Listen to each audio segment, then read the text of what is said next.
everybody. Hello. Hi. Hi. Happy Sunday. Happy Sunday indeed. Yes. How's everybody doing? Good. Great. Good. Great. Liam, thank you so much for joining us. We have so many things to talk about. Yes. Okay. Thank you for. I'm sorry, what were you saying? No, I was just going to thank you for inviting me to come along today and for the opportunity to revisit this book, because I wrote this book, it feels to me a long time ago. So I had to have a little reread and remember what I wrote and what the heck I was thinking while I was writing it. So yeah, I'm very interested to know your thoughts. Oh, wonderful, wonderful. We'll let folks kind of join in. Sam, how are you? Welcome. I think this is our first time of seeing your meeting, so welcome. Yeah, this is the first month that I started, so I'm excited.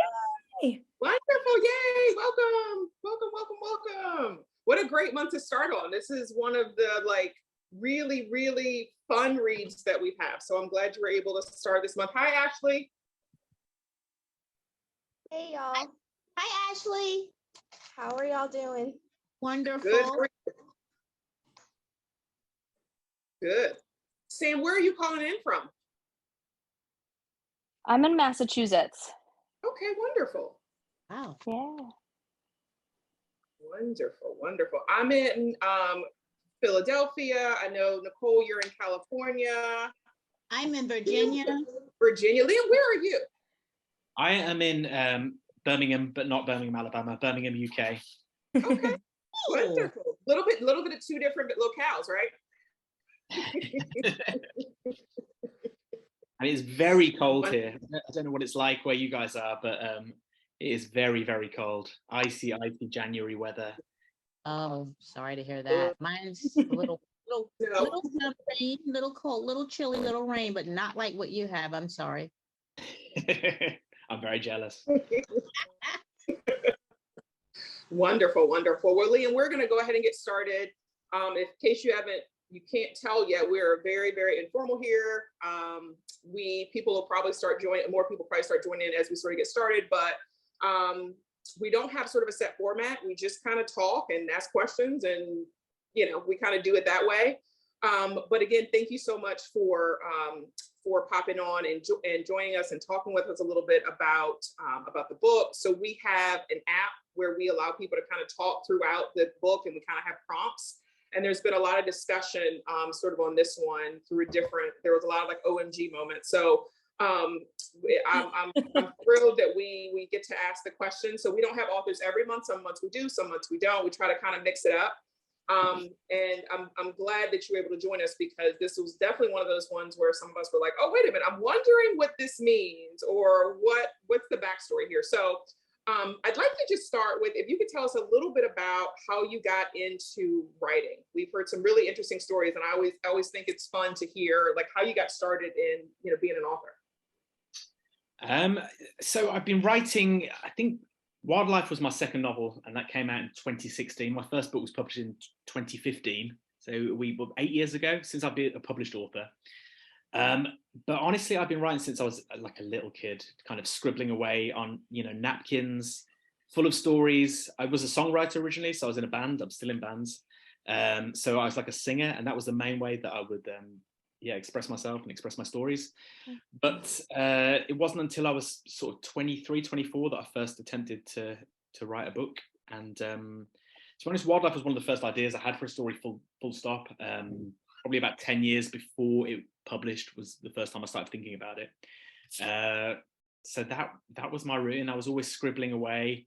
I think, if I'm honest, and I don't know if there's any writers amongst you as well as readers, but I spent a lot of years waiting for someone to give me permission to write. Okay, I'm not good enough. I need to have validation from peers, or and then I reached sort of my 20s, and I just thought, I'm just going to have a go and speak in my voice and see what happens. And here we are. I don't know, some years or decade and a half later. Oh, wonderful. So how was it getting into sort of the publishing world, right? Because there's everybody, you can write, but not everybody really is fortunate enough to really get published and be able to have that as a career. So can you tell a little bit about what that process was like for you? Yeah, I'll try and tell you the abridged version. So I went to university. Do you guys call that college or university? I don't know. Yeah, I went to maybe some Anglo-American language barriers. So tell me if you don't know. Anyway, so I went to university when I was 23, and I studied English literature there, basically because I didn't know what else to do and I loved reading. And over the course of that course, I started having ideas. And at the end of it, when I finished studying, I wrote my first book and very eagerly sent it off to probably every publisher and every agent, not just in the UK, and probably in the world. And I received literally just radio silence, just nothing at all, just like absolute, pin drop silence, tumbleweed.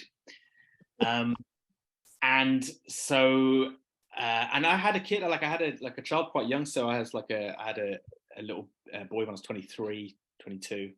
And so I was working in the day, so I had to get a job. And I was working in a warehouse at the time, just like stacking boxes, probably boxes of books, breaking my heart. And so in the evenings I would I'd write away, lock myself away. I've got a very patient wife, like God love her. So about another year later I produced a second book, and I sent that out. And again, I heard nothing apart from a couple of letters that just said, please don't ever write to us again, and we're going to block you if you write, just never send us anything. And so very disheartened, I thought, I'm probably not a writer.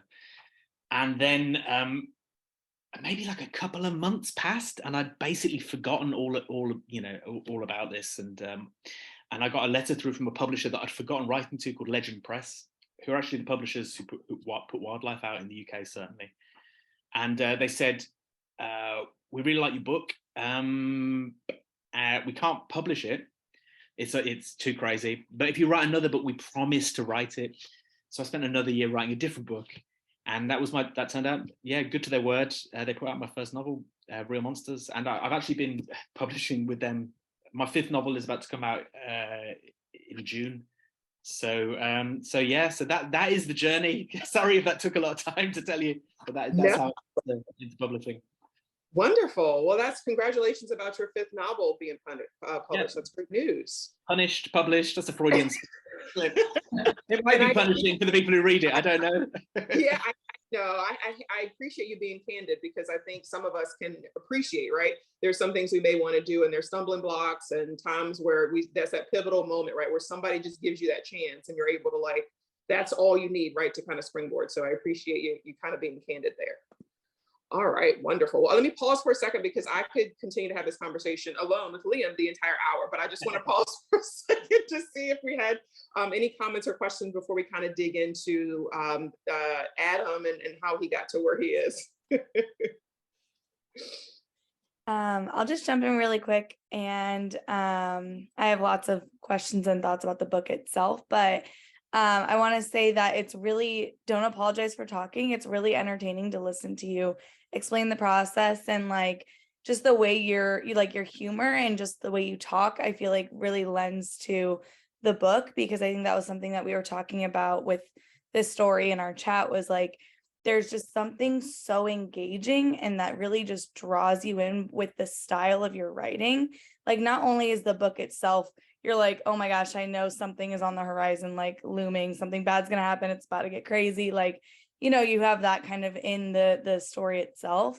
But we also were talking about just the style of writing and how it just draws you in as a reader and makes you want to not put it down. And I just feel like the way you talk naturally just has that kind of same draw. So it's really cool to hear and see that similarity, even though it's totally in a different way, right? What you're talking about is nothing related to the storyline, but yeah, it's just really, really interesting. Thank you, Nicole. That's really, really nice. If you want a job as my publicist, just in the chat, because there were some very nice things you said. I might steal them or stick them on the front. That's wonderful. I think, Kristen, I think it was you who was saying you had this soundtrack in your head of that it was playing in the back. You know, in the movies where you hear the music, where it like intensifies and you're like, oh, something's gonna happen. Yes, definitely. I mean, I don't know what it was, but there was just movement in my head. And while I was reading, you know, the story and everything, and I want to echo what Nicole said of like, I kind of appreciated that you didn't spend pages detailing the park, or, you know, like one thing, because after I finished, I was like, oh, I want a map of like exactly where things were. And I was like, no, I think that was the point of like, it was like, and the flowers bloomed and there was some greenery coming in and he walked, like, it wasn't like, and they were purple violets and like, and I really appreciated that because it kept the momentum going. And I read it very quickly. I read the whole book very quickly and I loved it. So thank you, you know, and I felt the suspense coming the entire time. It was great. Brilliant, thank you. That's a really interesting point that you make there about the lack of description in some places, because I think that kind of relates to what I'm trying to do with all my writing.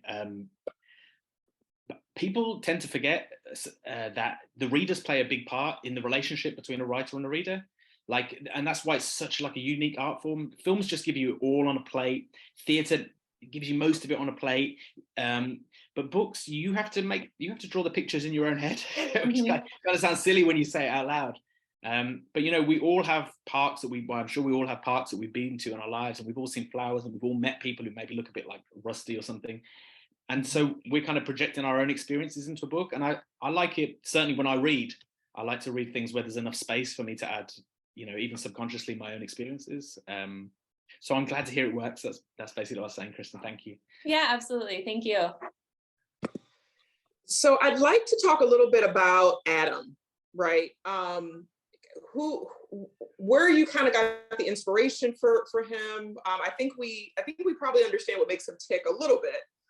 But like how did you arrive at Adam being sort of the main character here and his plight, right? How he gets to really this really extreme part of his life where he decides, I'm just gonna walk out, right? That's easier than anything else, is just to press the stop button, remove myself, and figure it out from there.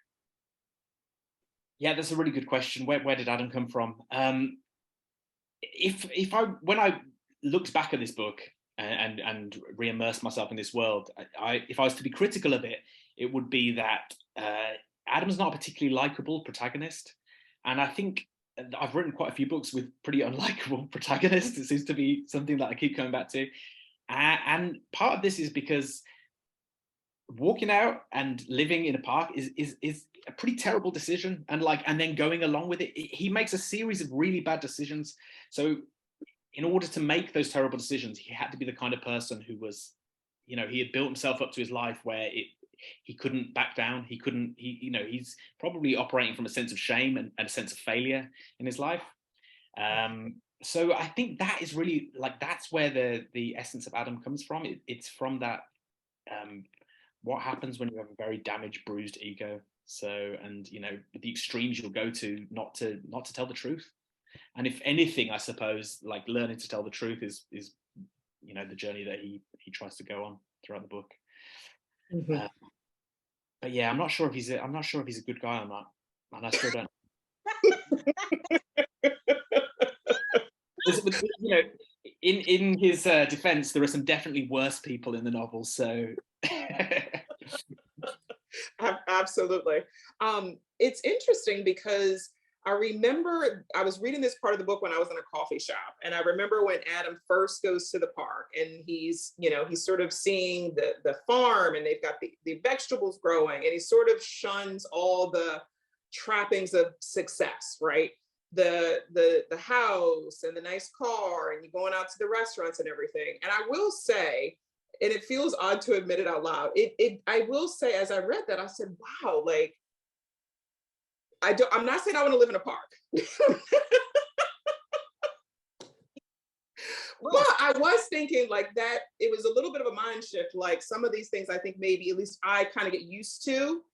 And I'm like, oh, I have to have this, I don't know, this coffee every day and this certain sort of, and I started to sort of be like, maybe there's some things I don't need, right? And it was a resetting of like maybe getting back to basics, right? And really sort of understanding the things that we actually need on a day-to-day and the things that we maybe think are needs, but really are probably more like luxuries, right?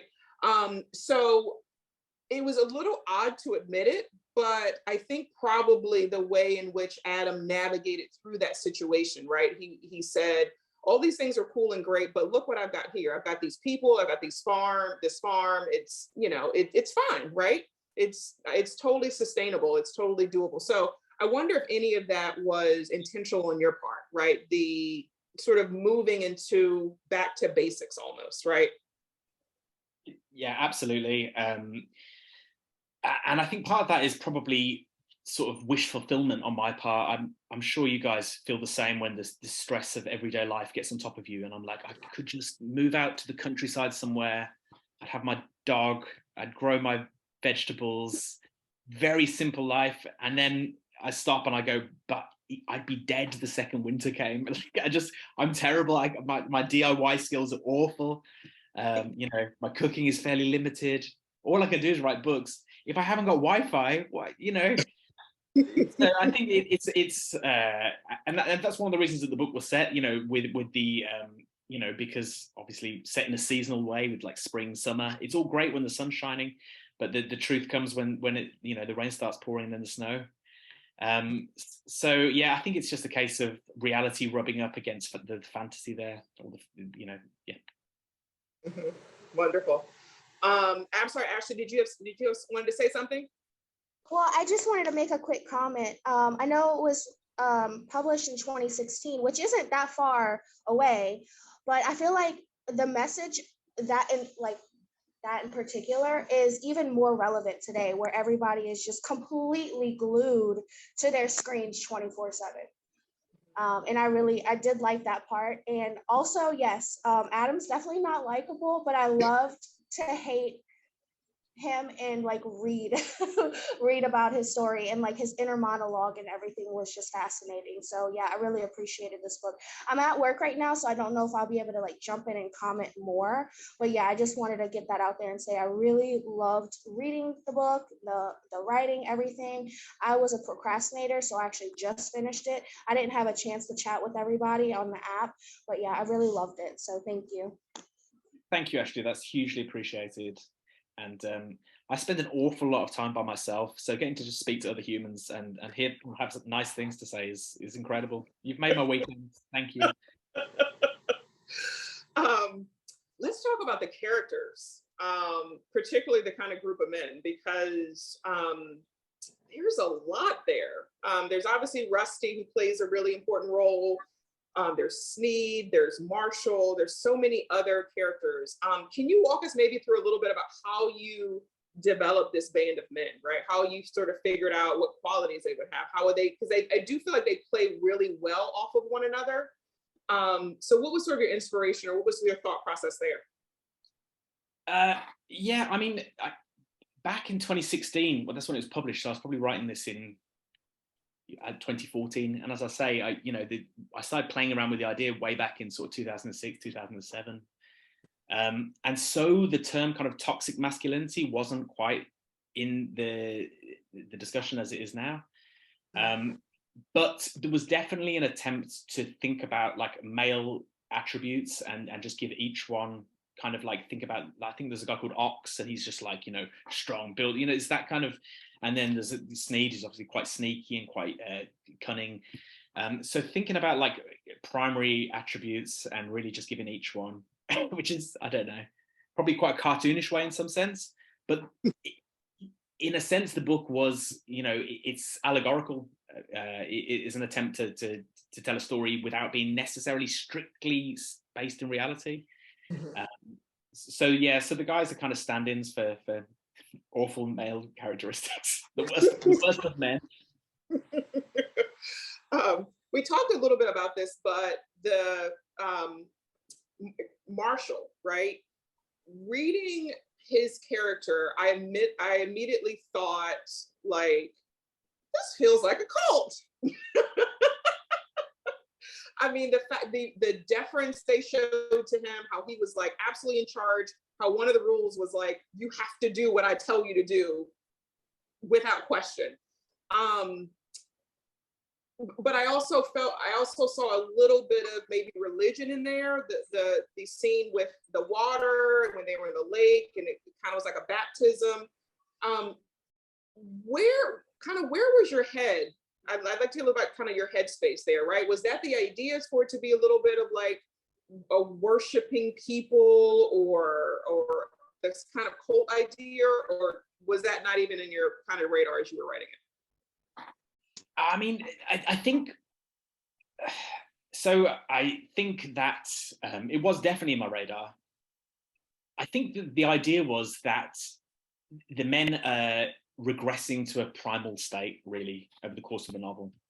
And if you look in kind of packs of animals, they generally stick around an alpha, and then the alpha is challenged and attacked and replaced often with another alpha. So and you see this in cults as well, and you see this kind of this leftover from sort of mammals manifesting itself in human behavior. And you see this when groups of, I don't know, like right-wing people come together, and there's like the cult of the personality quite often around a person, and the left wing, all sides of politics, and you see this in all sides of society. So I think that's really where I was trying to go with it. So yeah, he was sort of a messianic figure, but also I think the only way that they would, like, if it's going to work on any sort of logical level, like give up and endure this awful hardship, it will, I think, only work if they are kind of doing it because they believe in the dream that Marshall is selling them. So yeah, that's what I was going for. Yeah, that's interesting. Molly, welcome. How are you? I want to pause for a second to see if there were any questions or other comments before we continue on. I'd like to make a comment. I'd like to tell you that I really enjoyed your book. I enjoyed picking it up, reading it, grabbing it, throwing it on the sofa for a second and running back on my break and grabbing it again because I wanted to see what was going to happen. So I just want to let you know, I appreciate you writing this. Not only that, the title, Wildlife, this really fits this book. So you're definitely appreciated. Brilliant. Oh, thank you so much, Hazel. That's really, really kind. One thing that just popped in my head, Hazel, as you were talking, is it's kind of fun and exciting right now as everyone's making their comments, because I feel like this was a book that kind of, for you, Sam, was an interesting one to come first time on, because there have been books where some of us really like it and some of us don't as much. And I think this one almost like snuck up on me. I don't know if I can speak for everybody, but like I wasn't expecting to just be totally immersed in it the way I was. And then just like by reading the little blurb on the back, I was like, not really sure where this is going to go. And then just absolutely loved it too. And I think it's kind of fun that this was a book that it seems like all of us kind of had a similar experience at, because as a reader, everyone takes away a different thing or, experiences it in a different way. So it's really fun that it seemed like a book that a lot of us really connected with and enjoyed and, made us think. So that's really cool.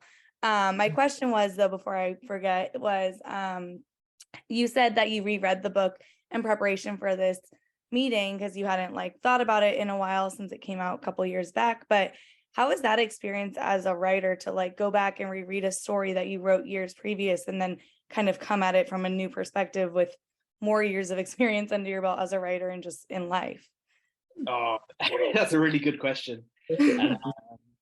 I don't do you ever have you ever recorded yourself and listened back to your own voice and you're like, oh my God, I sound like that? I thought I had this beautiful deep baritone. Why is this squeaky? It's a little bit like that.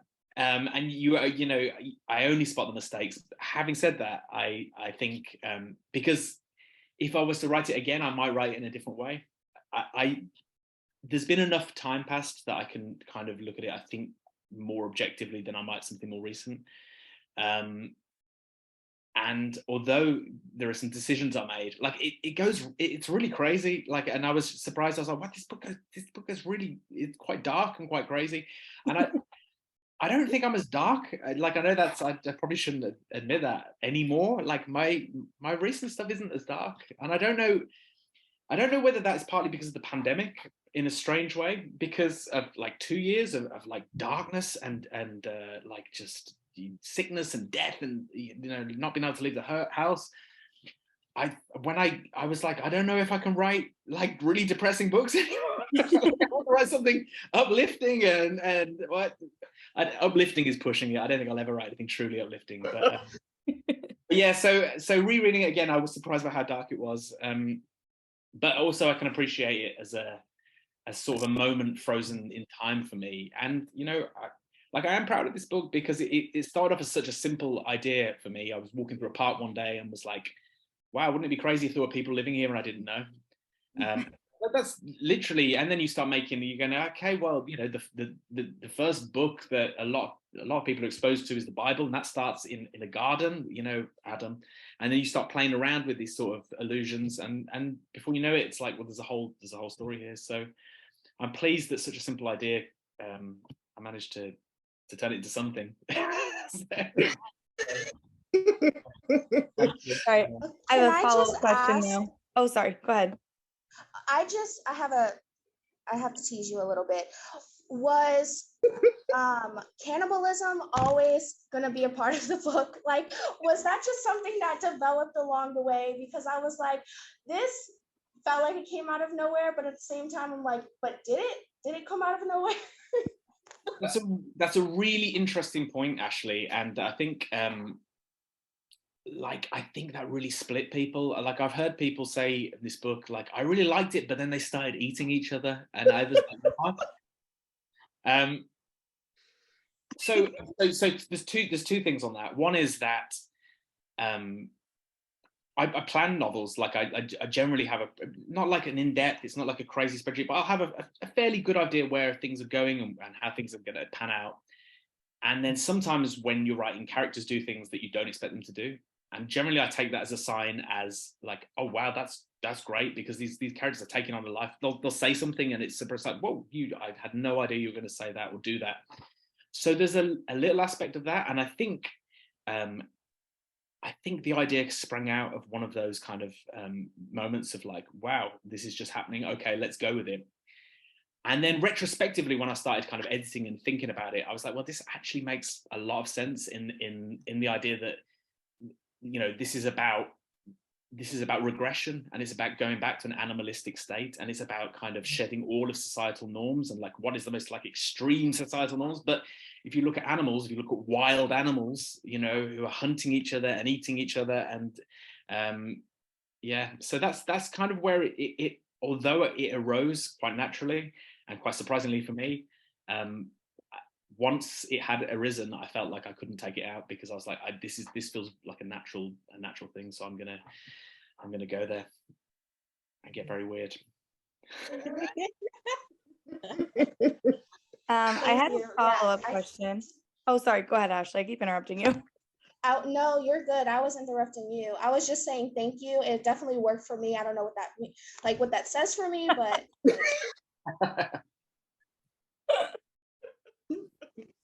I agree. It totally worked with the book. Sorry, my follow-up question with what you were saying earlier was, you said as you reread it now, you're not quite as like, picking it apart or noticing everything, since there's been some years between, but you were also saying that you might have written it differently.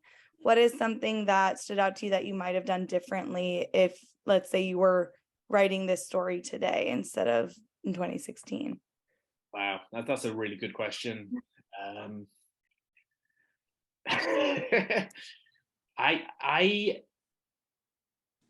wonder whether or not I would have.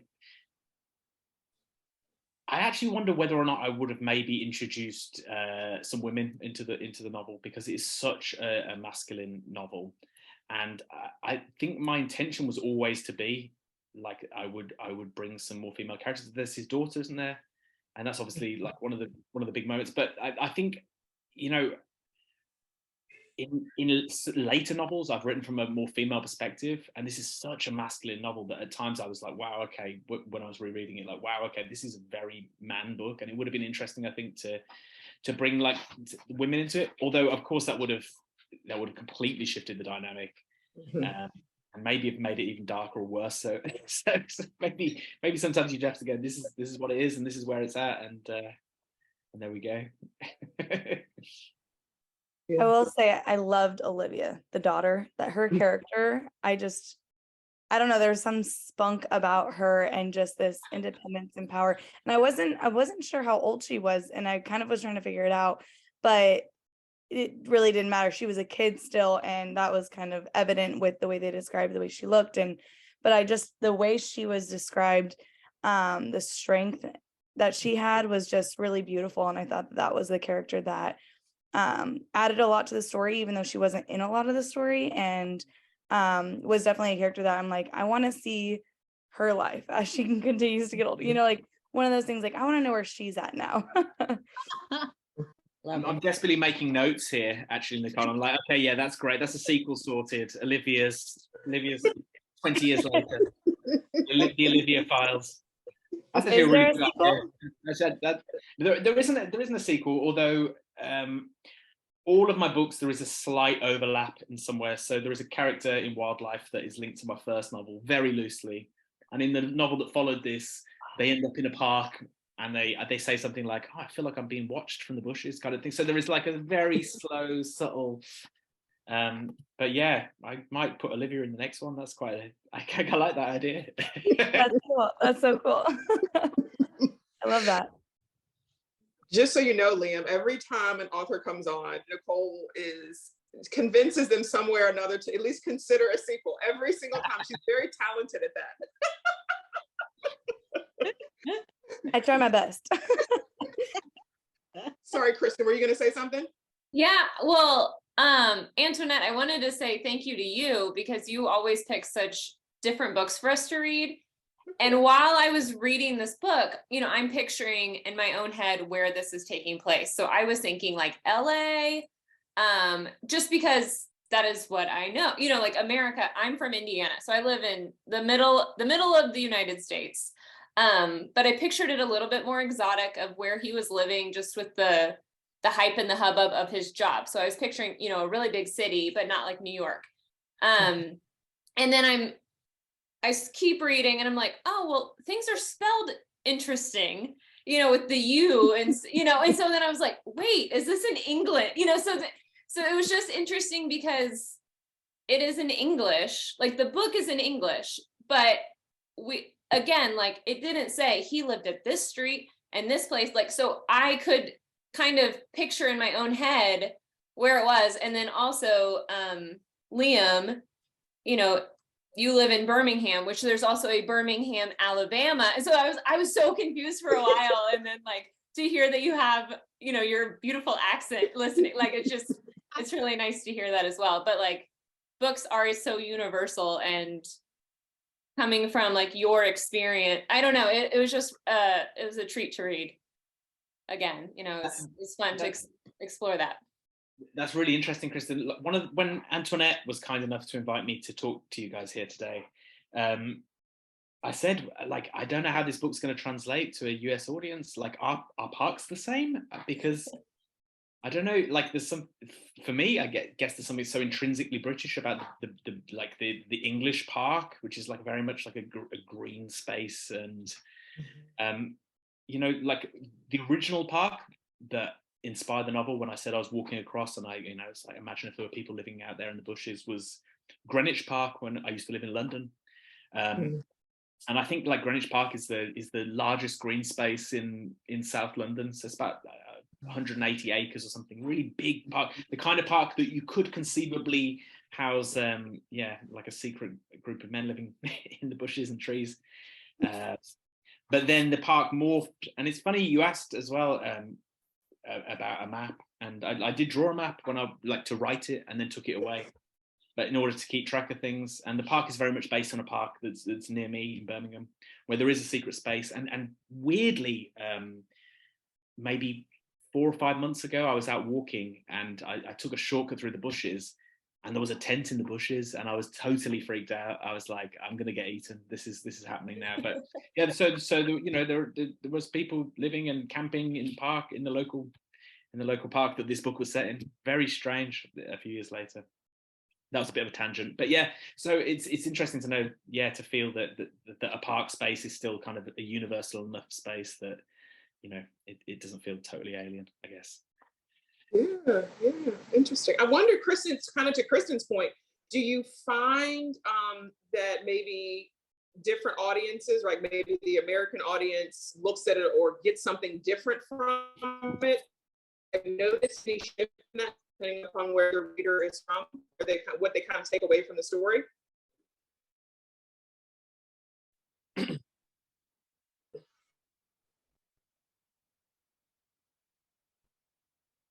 I think that you got paused. Oh, Liam, can you hear me? Can everybody? Okay. I think you got a bit of robot speech for a moment there, Antoinette. Yeah. It kind of came in and out, but the question I think you were saying was that, have you noticed with your readers when they read it from different places that they experience the book in a different way based on where they're reading it from? Is that what you were asking, Antoinette? Yes, thank you. Okay. Yes. Was that aimed at me? Was that for Kristen? Yes. That was for you. Me? No. Yeah, it's interesting, and you know, like my first novel, pretty much, I think like that pretty much only came out in the UK, I think. And as the books have continued, like I had a book published in India, and I had, you know, and books in Australia and New Zealand, and you get readers contacting you online and talking. You know, you have more interaction with readers from other places, and so it's definitely something that like I start considering and thinking like, wow, I don't know how well things translate.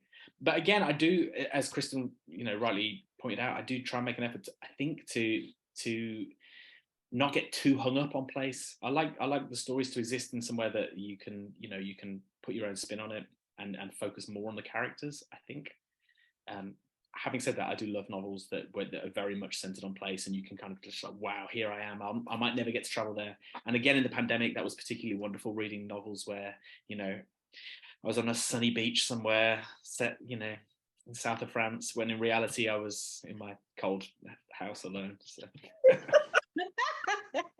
House alone, I love it. I think we're all going to probably pause just a little bit as we walk through parks from here on out. Just a little bit. I still do. I'd like to hear a little bit about Sneed. Sneed was a character that I thought was very interesting. We heard a little bit about him. We didn't hear a ton about what his backstory was and why he was sort of off to the side, sort of lurking. I don't know, what kind of made Sneed, what do you think made him kind of do what he did? And maybe sort of, because he seemed like he wasn't really, he was part of the group, but didn't really stay with the group, right? He intentionally put himself on the sidelines, and then obviously it sort of, you know, progressed from there, where they were sort of all out against Sneed, trying to capture him and sort of, you know, make him, you know, punish him for his crime. So like, I don't know, what's the deal with Sneed? I think is the question. What's the deal with Sneed? Okay. I think this was drawing back to the idea of the pack and the idea of the quite often being kind of like a weak member. And this is how, you know, my biggest experience of this is actually school and you know, when you're in school and seeing how friendship groups, and they start off quite big, and then like sometimes friendship groups can turn quite toxic and awful, particularly male friendship groups, but you probably get this with women as well. That, you know, you can end up kind of excluding someone, and someone somehow has become the person who's alienated in the group, and then the group kind of closes rank and shrinks, and it's someone else, and before you know it, it's like the group is disintegrated. And I think this is an unfortunate reality of human relationships to some extent. It's bullying so that's what it is. But these guys as well, you know, are so damaged anyway that it's sort of, you know, it's small groups but on steroids or something. It's all kind of, everything's amplified, and the actions aren't just the cold shoulder in the playground at lunchtime. It's far worse than that. So that's the deal with Sneed. Yeah. Oh, go ahead, Kristen. I'm really curious about when Marshall brought Sneed back.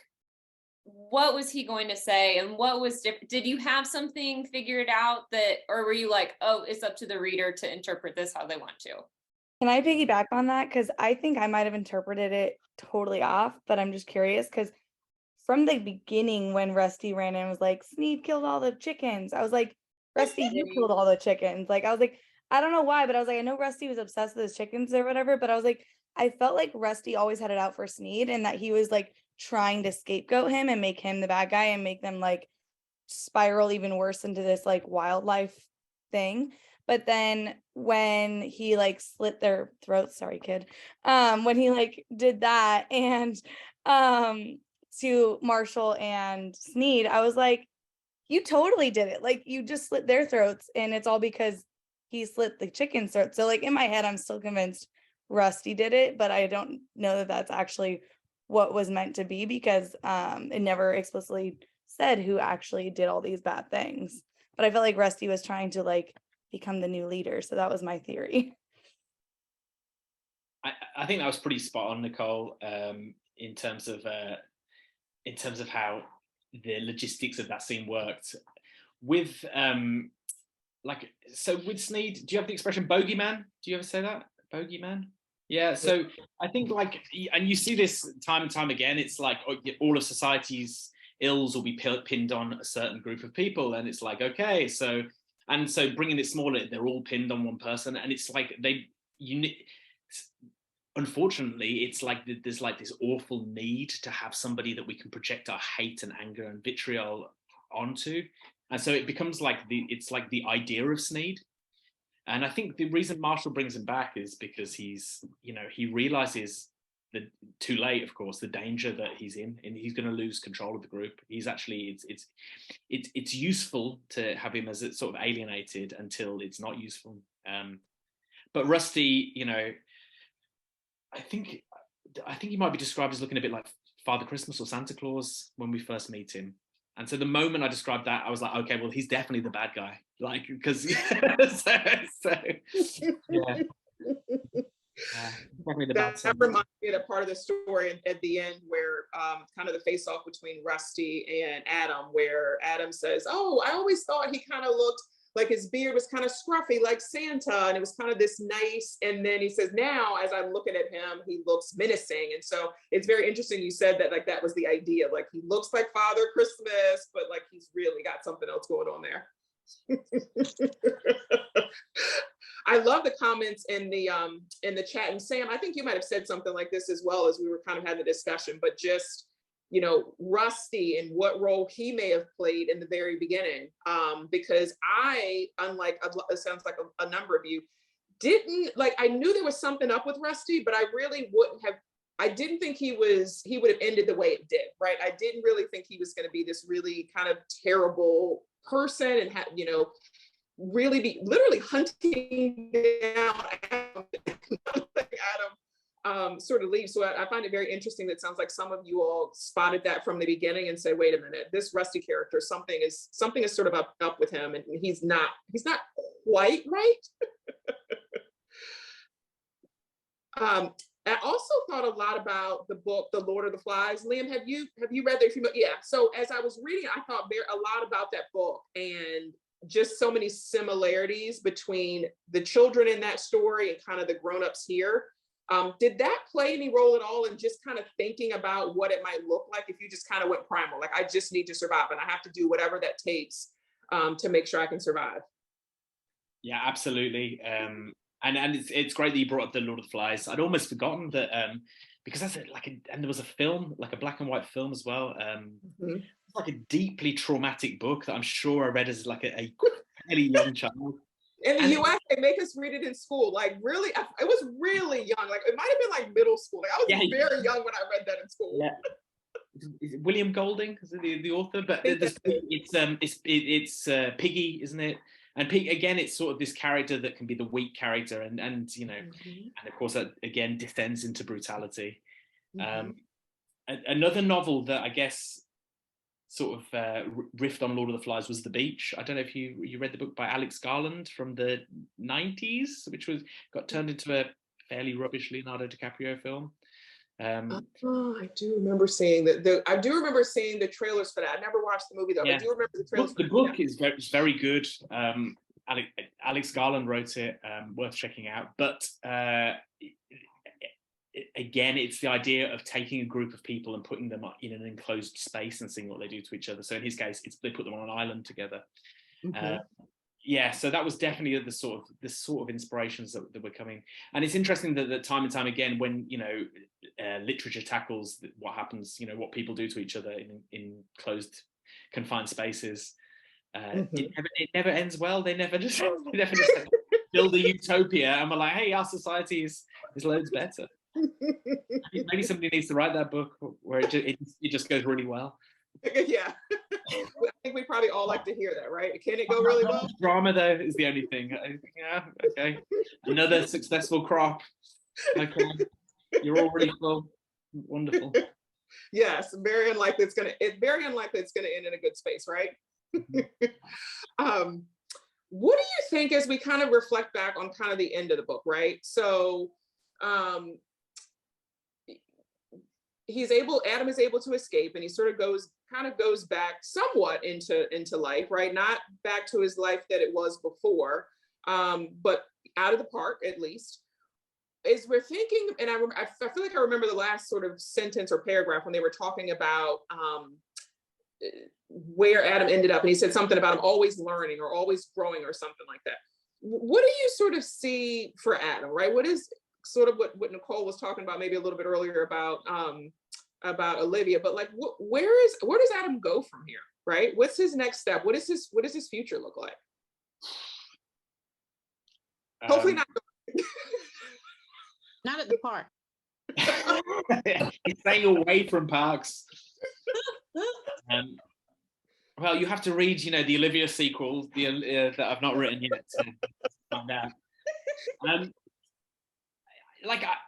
It's interesting. Nicole asked earlier. She said, what would you change if you could change anything about the book?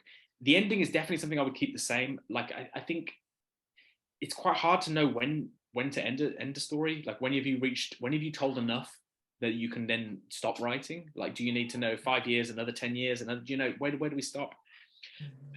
But when I looked at this one again, I thought I actually like where it stops. I like the idea that he's reached the point where it's sort of like the complete dissolution of his ego, and he is able to listen. And that is really his fault at the beginning. He's not able to admit anything. He's not able, everything must be hidden. And by the end, it's like, I stripped of everything, but open to learning, and that's hopeful. So that's really where it was going. I think I was writing a bit about myself though as well. I think it goes something like, I'm making this up as I go along, but I'm trying, and I'm learning, and I think with respect to both my writing and probably my own life, I think that's where that's my mantra. I'm trying, I'm listening, I'm trying to learn where I can, and that's really where I think. So Adam, I see good things for Adam, maybe simpler things, but he's in the right place at least, and it might take him a long time to rebuild his life, but I think he's not trying to get back to where he was, and that can only be a good thing. Yeah, that's something. Ashley wrote in the comments about the scene about him not being able to sleep once he was in, I can't remember if it was like a hostel or where he was kind of the temporary space he was staying after he got in the park, and he had to kind of go, and I think he was like under a table. Actually, I agree with that. That was really interesting to see that he'd gotten so used to being in the park that like sleeping in like a normal bed in a normal bedroom just didn't, it just didn't feel right to him. Liam, was that what you were going for with that? Just taking it back to kind of a little bit of his new normal, right? Like I sleeping in the bed that's great, but like I haven't done that in some time. Absolutely. I think if I'd lived through that experience, there'd be a fair bit of PTSD. So yeah, I think learning to sleep in a bed again and just doing the simplest things, and maybe he's questioning that. Why do we do anything that we do? So yeah. Nicole, were you going to say something? Yeah, I was gonna say, I feel like the ending for Adam and how you're saying how it kind of like parallels with your life. Isn't that kind of the goal for all of us though, as adults, like to always be learning and growing and being open to new things and changes? So I just thought that was like, as much as the story can feel relatable and feeling like the world's crashing in on you and like you have no options, and we all have experience that in different ways at different levels. But that part being really relatable to then being not relatable for most of us, probably, to like the drastic changes he makes to his life, but then ending in that way where it's like, you know, we know he's kind of going to be okay because he has learned from this experience and he is open to, like you said, listening instead of making decisions or going, you know, resorting to lying and things like that. So I thought that was a really powerful last line, a really powerful way to kind of wrap it up, and kind of his experiences that he got from living in the park and tending to the farm, and then now he has all these plants in his house and things like that, and still having like finding joy in the things that he did that he benefited from that experience. So not taking it away as an all negative experience with the way it ended, but still looking to those things that he got that was positive, like the growing of plants and tending to your own food and things like that. So I thought that was really cool. But on a different side, I was gonna ask, where do you think the other men ended up in that were in the park? Because I felt like Rusty was gonna like murder them all slowly one by one, like, and eat them all slowly one by one. So I'm just curious, like, do you think there's a revolt against Rusty? Do you think they all left? Do you think they're hunting people that are wandering in the park getting lost? Like, I feel like it could go a lot of directions. All right, I'm not going to any more parks. Like I'm done. I was going to say you need to go to your local park and have a look, and you'll find out. But it's so interesting, honestly, to go back and revisit this headspace, because I've literally just remembered that in a very early draft of the novel, the plan was good, like they were actually going to kind of take the town, you know, and try and like spread Marshall's philosophy, you know, throughout. So who knows? Maybe we're all living in the park. Maybe that's what happens. I don't know. Interesting. So before we go, I want to make sure we have a chance to talk about the swan scene, because that was, at least for me, I was like, okay, now it's about to get really real. They're chanting to Adam, who, you know, from that point, we were sort of like, Adam is probably not equipped to kill a swan. Like that's probably not going to end well.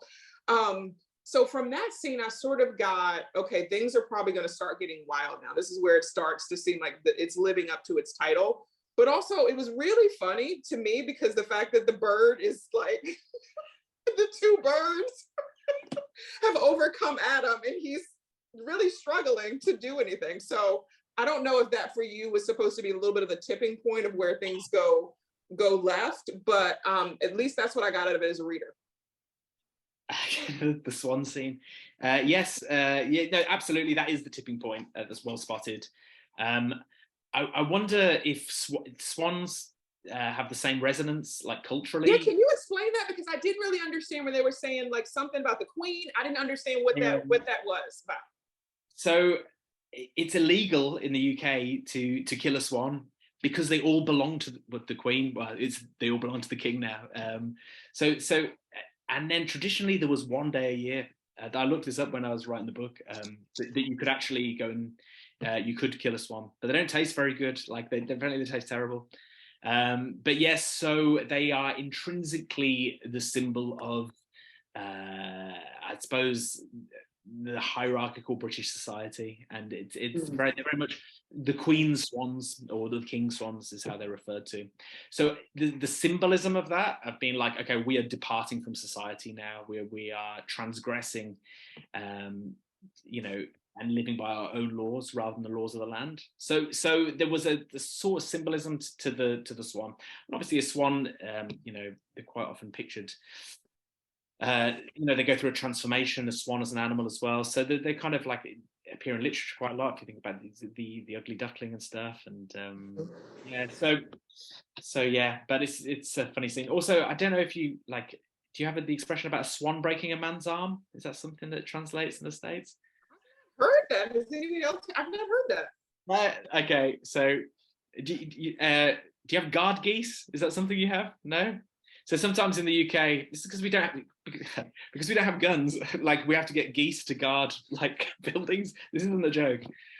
So like some like factories and stuff will use geese, and they'll have like a horde of geese in there, and they're incredibly intimidating, as are swans. And the saying goes that, it will break a man's arm with its power.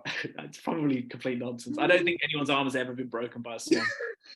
I'm going to frantically Google that after this conversation. Has anyone's arm ever been broken by a swan? But anyway, so again, it's interesting that these slight kind of cultural little bits, even though, we have so much in common, that perhaps, don't travel as well. So that's very interesting.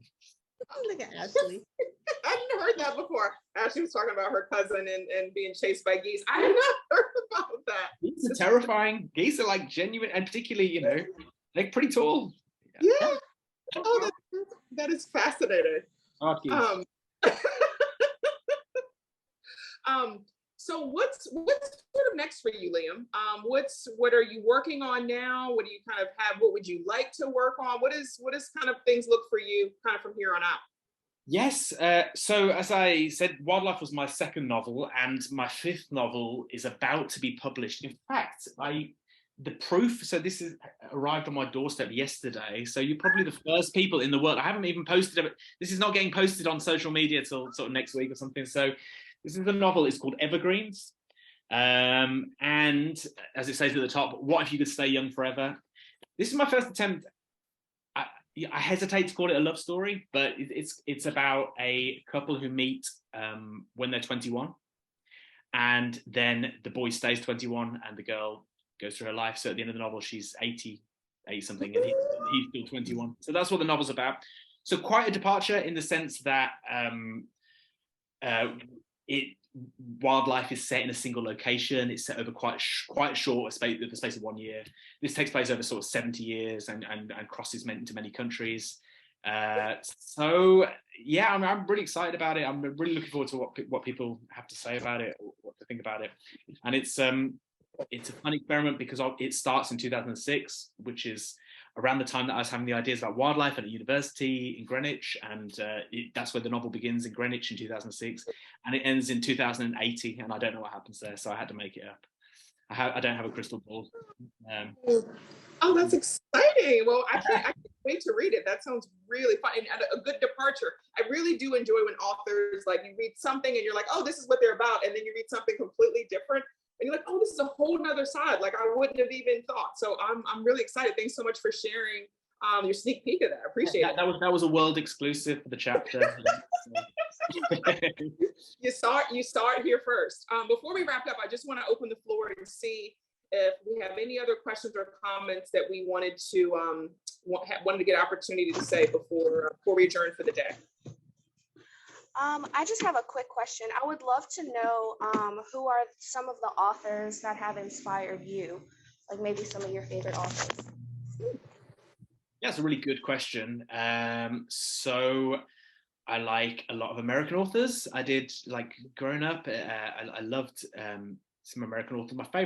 One of my favorite authors is a guy called Willie Vlautin, who I think lives in Portland now. My American geography is shocking, I'm sorry. But he wrote a book called Lean on Pete that got turned into a film. Do I have it here? No, I've just read it twice. But it's about a boy who befriends a horse.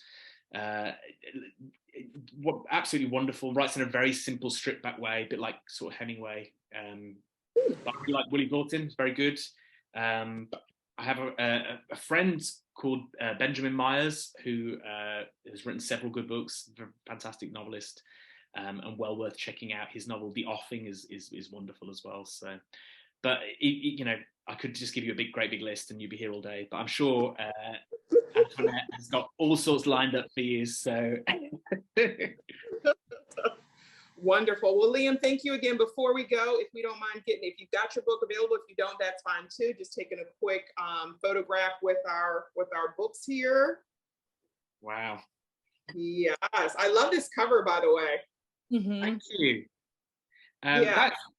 I might actually have to like take a sneaky shot of you all holding up your books anyway. That is crazy. Yes, absolutely. And we are thousands of miles apart. Like, I don't know exactly how. It's like 3,000 miles or something, or I don't know what that is in kilometers. Thank you so much for inviting me here today. I know I said earlier that I spend a lot of time alone, but it's genuinely an honor to speak to readers and hear your opinions. and it makes all of the long sleepless nights worth it. So honestly, thank you so much for taking the time to read this book and engage with the text and ask me some incredibly astute questions and make some wonderful observations. I think the chapter is a fantastic idea. I love this. I mean, I don't know if it's open to people in the UK, but we are just in the US now, so we're almost brand new. We've been, I think we're in our second year now, almost 2 years now. So we're a really new idea, and it just really blossomed from, this is what I actually like. I love reading books, but I've so many times I've left reading a book and being like, oh my gosh, what did somebody think about this part? Like, what were you getting from here? I just read this literally 2 seconds ago. Am I, so I really like that sort of real time to be able to say, we're both reading this at the same time. And here are takeaways, because there's so much that I've learned from like listening to other readers saying, oh, you got that as you were reading it, because I was thinking this. And I'm like, books that I've been like, oh, I wasn't too hot about it. And then I come and talk to this group and I'm like, now I see so many more dimensions. And I love it. This book is amazing. So I'm so glad that you enjoy it. We hope to expand at some point in the future, but this is my favorite. This is by far my favorite part, is like talking with people about the book and what they thought and what they liked and what all the characters mean. So we again, thank you for taking the time to kind of chat with us today. My absolute pleasure, and enjoy the rest of your Sunday, everyone. Thank you. Thank you so much. Take care. Look forward to the sequel. And Nicole. Thank you. Bye guys, take care. Thank you. Bye.